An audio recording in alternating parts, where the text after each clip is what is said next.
que tem duas guerras aí, né? A guerra do Donald Trump contra as universidades e a guerra do Donald Trump contra o poder judiciário dos Estados Unidos e também o brasileiro, né? Porque a gente também vai falar das questões dos Estados Unidos com o Supremo Tribunal Federal aqui no Brasil. Mas, mais uma vez, então, ele fez ali uma cena para o público dele, falou, não vai ter estrangeiro em Harvard. Harvard falou, peraí, vou lá na Justiça. A Justiça falou, fica quietinho.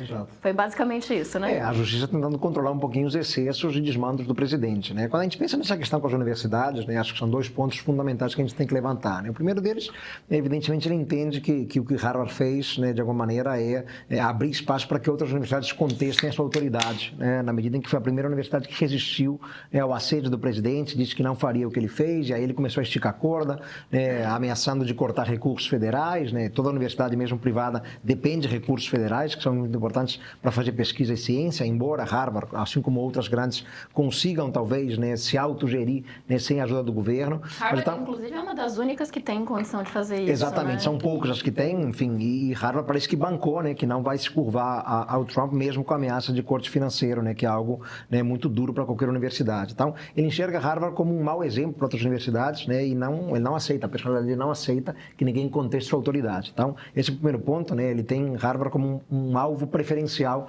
das suas ações, de seus desmandos, né, de toda a sorte.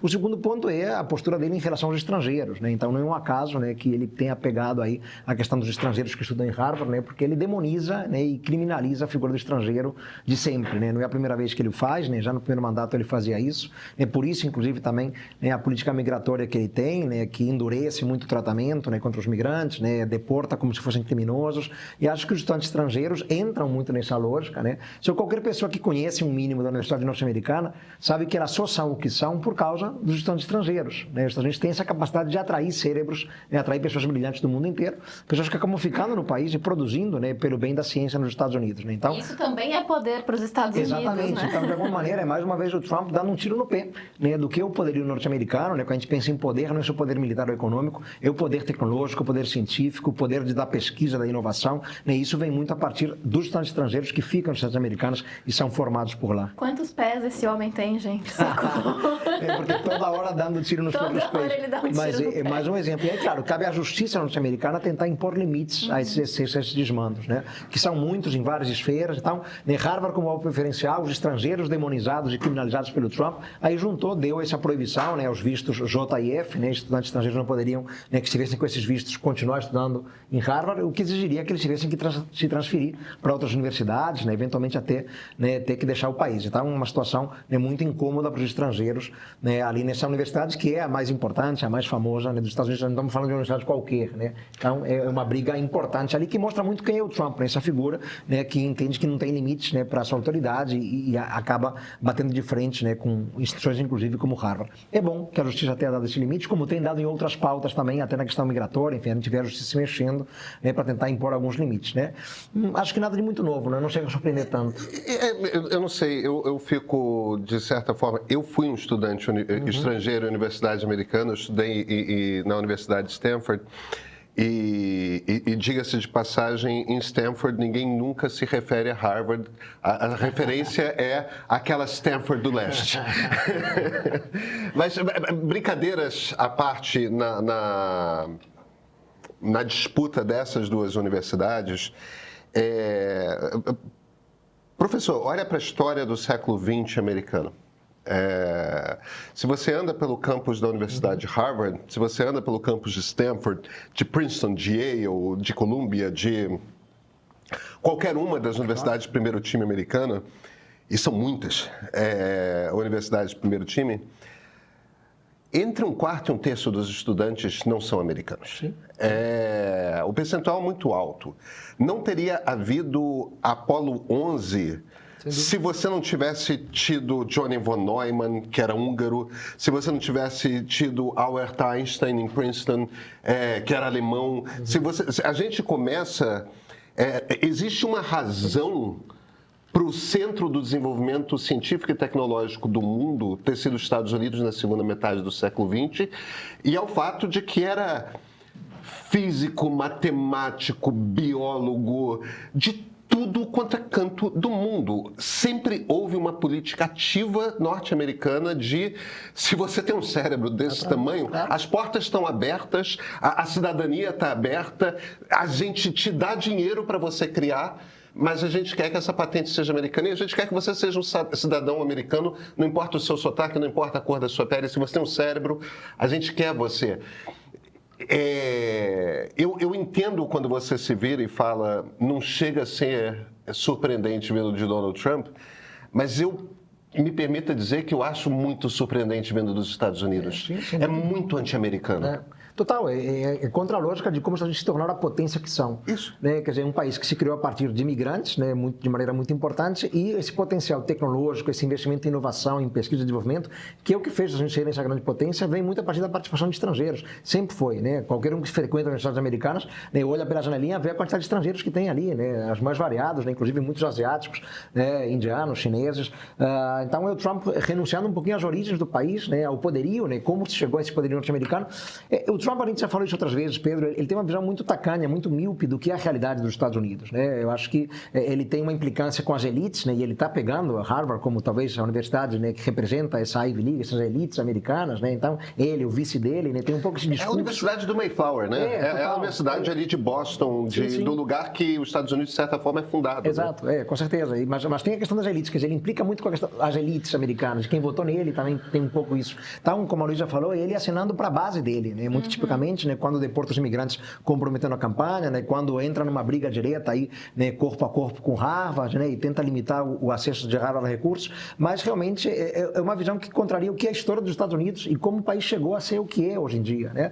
Por isso que eu digo que é um pensamento míope, tacanho, né, que não combina muito com a grandeza de um presidente dos Estados Unidos tem que ter, né? Mas aí entra aquela coisa de que, como a gente estava conversando com o Samuel, é um limite de 2 mandatos, ele está no segundo mandato, ele não vê, pelo menos dentro da Constituição, ali dentro dos trâmites legais dos Estados Unidos, que ele vai ter um 3º mandato, né? Então eu acho que ele Tem um buraco, sim. E o buraco é o seguinte, ele pode ser eleito vice-presidente e o presidente pode renunciar e ele pode assumir.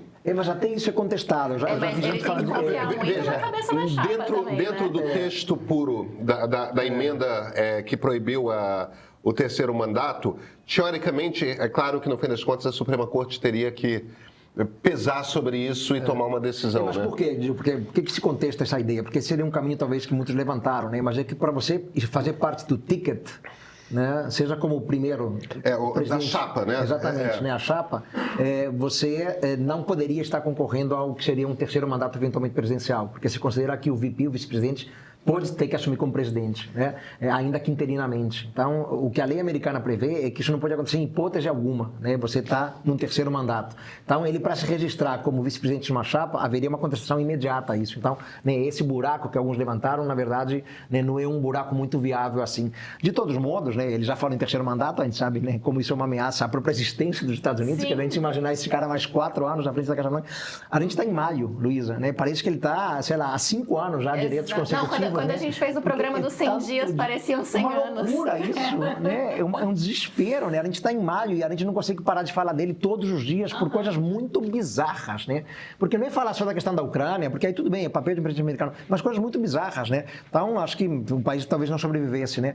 Mas, até por isso, por ele saber que talvez não possa voltar e não possa continuar, ele está esticando a corda ao máximo em tudo, né? Então, ele não tem que se preocupar se vão acolher bem o mandato dele, se os eleitores vão votar por ele para uma reeleição, porque ele não tem essa possibilidade em termos práticos. Então, né, um último mandato tende a revelar um presidente americano sempre mais histriônico e marcado por excessos, e o Trump é o excesso personificado, né? Porque ele também não tem uma preocupação com o partido, Exato, né? Ele não é um republicano, ele não está nem aí se depois o partido vai chegar, vai conseguir. Se qual vai ser a posição do partido, inclusive nas eleições de meio de mandato, né, ou nas eleições presidenciais próximas. Então, é isso. Eu acho que o fato dele estar no seu último mandato, possivelmente, faz dele um personagem ainda mais radical, né, ou inclinado à radicalização, né? O importante é ter atenção para a própria figura. Exatamente. Me diz uma coisa. Você acha que a democracia americana está em risco? Já falamos disso antes, eu acho que está, Pedro. Você acha que está? Eu acho que está. A última vez que a gente conversou, você não tinha essa impressão? Não tinha essa certeza, mas acho que o Trump ele conseguiu confirmar os piores pronósticos possíveis, né? E eu entendia que ele, uma vez no cargo, talvez ele conseguisse ser atenuado de alguma maneira, enfim, pelo que são as instituições americanas, né? É um país muito maduro em termos de instituições, a gente não tem dúvida disso, né? O próprio comentário da Luísa aqui, em primeiríssima mão, né? De como a justiça conseguiu brecar essa decisão de ontem já mostra como as instituições conseguem, de fato, controlar umas às outras, isso é um sinal de maturidade democrática, mas ele está conseguindo, de fato, né, penetrar de alguma maneira muito prejudicial ao que é a essência, né, do poder político nos Estados Unidos, né? Então, quando a gente pensa, por exemplo, na lógica dos partidos, né, o Partido Republicano está completamente refém, né, do que é o trumpismo. A gente tem um conjunto amplo de think tanks, Pedro, né, enfim, vários ali em Washington. Começar pela Heritage Foundation. Exatamente, né? Esse talvez seja o pior exemplo, mas a Heritage acho que é a pior, talvez, possivelmente, né? Que completamente devotada à causa do trumpismo, né? E aí nós estamos falando no plano das ideias, né? Isso acaba deitando raízes profundas, né? Isso é mobilizado, isso é para todo um convencimento, além, né? E aí acho que é muito o que a gente sempre tem que olhar, o papel das mídias, né? Como as novas mídias estão servindo, né, a esse propósito, né? Se você junta think tanks, né, com a importância que eles têm na política americana, não tem na política brasileira, mas tem muito na política dos Estados Unidos, né? Como eles têm que se transformar e se radicalizaram, né, nos últimos tempos por causa do trumpismo. Mídias e exércitos de pessoas inteiros a serviço dessas mídias, né? Combatendo, inclusive, o que é a mídia mais tradicional americana, né? Os editoriais mais tradicionais.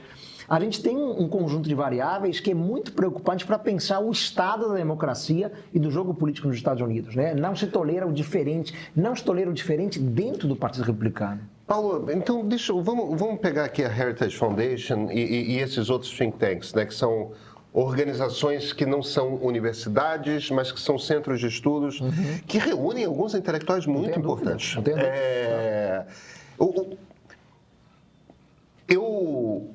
Eu tenho uma cabeça americana.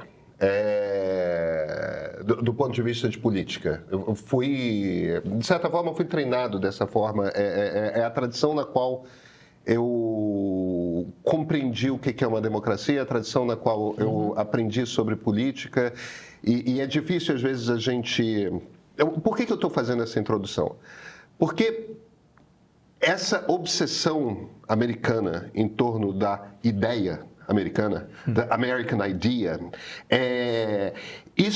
essa é uma obsessão muito antiga, que vem desde os pais fundadores lá atrás da República.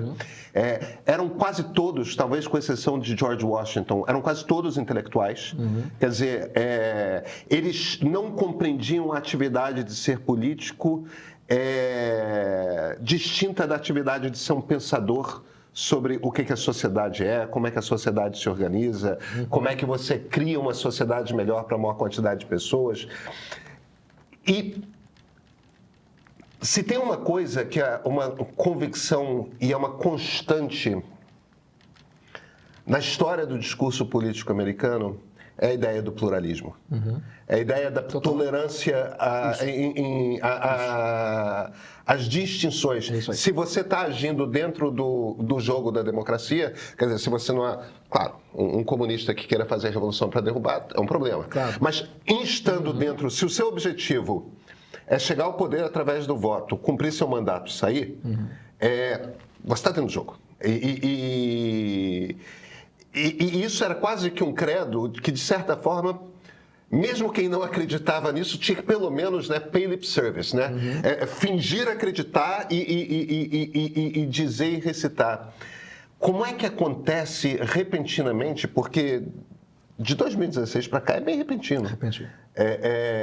Na história é um clique, é um piscar de olhos. Porque... Veja, não é que eu me surpreenda com Donald Trump, que é um demagogo, é o que é, né? Mas quando vários intelectuais que estão acostumados a pensar sobre poder, que trabalham em Washington faz décadas, que pensam nos Estados Unidos, abandonam simplesmente a base do pensamento político americano de 2 séculos e meio, o que aconteceu? É difícil. Essa resposta... Questiona a minha premissa se você acha que ela estiver errada, Não, acho que está correto. Surpreende todo mundo. Qualquer um que estuda os Estados Unidos, Pedro, não esperava que veríamos o país em 2025, onde o país está, né, e com a liderança como tem sido exercida nos Estados Unidos. Né? Então, a vitória dele em 2016 surpreendeu todo mundo.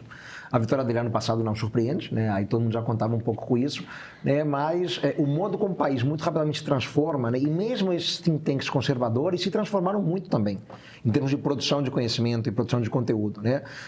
Em 10 anos. Né, em 8 anos, né, e é uma mudança radical, brutal, né, que coloca em xeque as premissas básicas do que são os Estados Unidos, né, como Estado e como nação, né, e você tocou num ponto, né, que eu estava destacando, que é a questão da tolerância, né, sempre houve muito isso, né, então é um país que se funda muito a partir de diferentes, né, um conjunto amplo, né, de imigrantes, inclusive, incluídos nessa equação tão complexa, mas sempre muito tolerantes, né, a distinção, a diferença, e aí o país, né, por uma lógica muitas vezes dialética, vai se construindo, né. Alexander Hamilton era um imigrante. Sim, exatamente, então, e a importância dele, né, para os Estados Unidos, para a economia americana, enfim, no século XIX. Então, a gente vê ali o país se formando muito a partir de uma realidade que hoje é rechaçada absolutamente pelo trumpismo. É negar as origens do país. E tudo bem, e parece tranquilo isso, né? E meio que se cria, né, um discurso que tem que ser isso, né? Os think tanks e a mídia, eu destaco essas duas variáveis porque acho que elas são a fundamentação do trumpismo. E aí, se a gente olha para a dimensão política de uma democracia, olha para os partidos, não é uma democracia sem partidos, eu sempre repito isso, né? Nos Estados Unidos é mais simples olhar porque a gente olha basicamente para 2 partidos, né? Como o Partido Republicano se transformou em 8 anos também. Né? Claro que já havia tendências mais radicais, já tinha um Tea Party antes, mas agora é outra coisa, né? E como os políticos do Partido Republicano que não concordam com o trumpismo não sobrevivem, né? E vários vão terminar o mandato agora nas midterms. Vários dos poucos que ainda discordam do Trump vão sair agora, né? E aí será um partido ainda mais trumpista, ainda mais cooptado, né? E aí o que a gente pensa, como a democracia sobrevive a isso, né? Porque aí você passa a ter uma lógica de que é um pensamento direcionado que combate a essência da política da democracia nos Estados Unidos. E aí sim, né, eu acho que tudo isso afeta o que é a democracia americana, né? Claro que o Partido Democrata se enfraqueceu, ele perdeu talvez um pouquinho o timing, né? Não teríamos isso se o outro partido, né, que faz um contraponto, tivesse sido mais sagaz, talvez. Mas olhando só para o lado do trumpismo do republicano, são fatores que preocupam muito, tá? E ainda bem que ainda é uma justiça, Luísa, que consegue, né, contrarrestar, mas se a gente vai para a Corte Suprema, mais elevada, já não tem mais isso, né? Já é um 6-3, que é muito preocupante, né? Em 2018, Jair Bolsonaro, um político abertamente hostil ao regime democrático, chegou aqui, à presidência da República, pelo voto. Ninguém pode ter a ilusão de achar que não há conflito em democracia. Não, os regimes democráticos são muito conflituosos. E 4 anos depois se movimentou para continuar aqui, mesmo não tendo votos para isso. Democracia é um regime intrinsecamente frágil.